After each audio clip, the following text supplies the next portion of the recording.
पुरुष स्वर्गत विजु बाबूर जन्म जयंती मार्च 5 90 दशक पंचायत राज दिवस हिसाब से राज्य सरकार पालन कर ओडिशा विधानसभा एक आक्ट हिसाब से ये दिन को पंचायत राज दिवस भाव में पालन करने पारित होइछि एवं से दिन ठारू आज पर्यंत ओडिशा रे जे भी सरकार थाउ मार्च 5 को प्रभात पुरुष स्वर्गत विजु बाबूर महिला सशक्तिकरण को आरंभ करी भारत वर्षर अनन्य जननायक जी प्रथम कौन राज्य किंबा देश जिते महिला मान कथा चिंता करते से प्रथम स्लोगान देते गाँ को काम एवं माँ को सम्मान एवं तांकर मूलमंत्र थिला जो दिन पर्यंत मातृशक्ति की आमे स्वावलंबी न करूँ शासन व्यवस्था भितर न आनीचु से दिन पर्यंत ओडिशार विकास हो पार ना जो ग्राम्य भित्तिभूमि को सुदृढ़ करने पंचायत राज व्यवस्था भारत वर्षर प्रथम जननायक जी त्रिस्तरीय पंचायत राज व्यवस्था 33%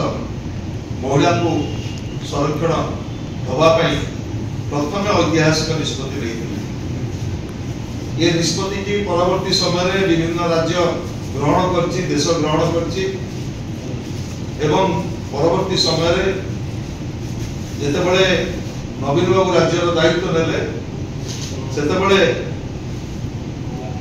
से निष्पत्ति नेले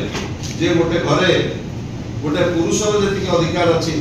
गोटे मार से अधिकार अच्छी जो त्रिस्तरीय पंचायत राज व्यवस्था